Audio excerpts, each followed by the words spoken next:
उठवाई दे से एक मिनट उठवाई दे। किसी भी चीज़ की अति कर देना बहुत ज़्यादा घातक होता है। SC/ST एक्ट ये जो कानून है ये बना था आपकी सुविधा के लिए कि कोई आपके साथ गलत बर्ताव ना कर सके, आपको बेवजह परेशान ना कर सके, आपको जाति सूचक शब्दों से गलत तरीके से भेदभाव या कुछ गलत ना कर सके, ताकि आप अपने बचाव में पुलिस कंप्लेन कर सके और अपनी रक्षा कर सके। लेकिन कहते हैं कि कुछ लोग तो इस कानून का सही तरीके से प्रयोग करते हैं, लेकिन कुछ लोगों ने इसे अपना हथियार बना लिया है। UGC वगैरह आपने देख लिया, बहुत हो हल्ला मचा। फिलहाल मामला ईरान और इजराइल युद्ध के चलते शांत चल रहा है, लेकिन ये उछलेगा ज़रूर अगले साल जब यूपी में इलेक्शन आएंगे। इसी बीच प्रयागराज से एक वीडियो वायरल होती है जिसमें आपने देखा एक बुजुर्ग व्यक्ति जिनकी उम्र तकरीबन 70-72 साल के करीब होगी, उस व्यक्ति को एक व्यक्ति ये ज़बरन बुलवाने की कोशिश कर रहा है कि मुझे ये जाति सूचक शब्द बोलकर बता, तुझे खड़े खड़े यहीं से उठवा ना लिया तो कहना। उठवा लेने का मतलब है कि पुलिस में उसको गिरफ्तार करवा देना। क्योंकि वो उससे ज़बरन वो शब्द बुलवाना चाह रहा था, जो कि बुजुर्ग व्यक्ति बड़े ही समझदार हैं, वो मामले की गंभीरता को समझ रहे थे और उन्होंने अपना दिमाग शांत रखा और एक भी शब्द का प्रयोग किया ही नहीं, उन्होंने कुछ बोला ही नहीं। और दूसरा व्यक्ति पीछे से ये बोल रहा है कि तू ये बोलकर उसको उकसाने का काम कर रहा था वो व्यक्ति, और ये लोग वीडियो वगैरह खुद ही रिकॉर्ड करवाकर उसे वायरल करते हैं।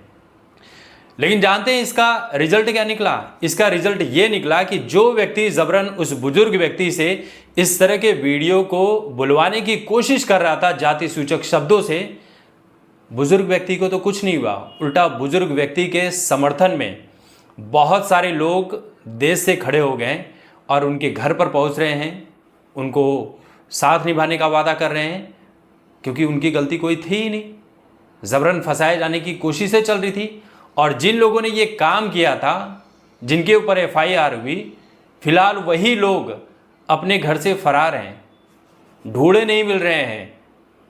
तो योगी जी से यही कहना चाहूँगा कि ऐसे व्यक्तियों की गिरफ्तारी होनी चाहिए, ऐसे लोगों के ऊपर कड़ी कार्रवाई होनी चाहिए, क्योंकि जिस कानून का काम है कि ऐसे व्यक्तियों की रक्षा कर सके, लेकिन उसी कानून का दुरुपयोग करके किसी और सीधे साधे सरल स्वभाव या किसी भी व्यक्ति को फंसाने की कोशिशें की जा रही हो, साजिशें रची जा रही हो, ये किस हद तक सही है? क्या ब्राह्मण होना गुनाह है? क्या क्षत्रिय होना गुनाह है? बिल्कुल भी नहीं है। तरह तरह के आरोप लगाए जाते हैं, लेकिन ब्राह्मणों और क्षत्रियों ने कभी किसी का गलत नहीं किया है। इक्का दुक्का केस हो जाए तो उसके चलते पूरी बिरादरी को ही आप गलत साबित कर देना, ये भी सही नहीं है। हम मानते हैं कि बहुत सारे लोगों के साथ गलत होता है, लेकिन आप किसी को इस तरह बेवजह फंसाइए मत। इस केस में उस बुजुर्ग व्यक्ति को पता चलता है कि उनके खेत में कुछ लोग पहुंचे हुए हैं, जबरन उनके पेड़ को काटने की कोशिशें कर रहे हैं, बस वही बात तो समझने पहुंचे थे।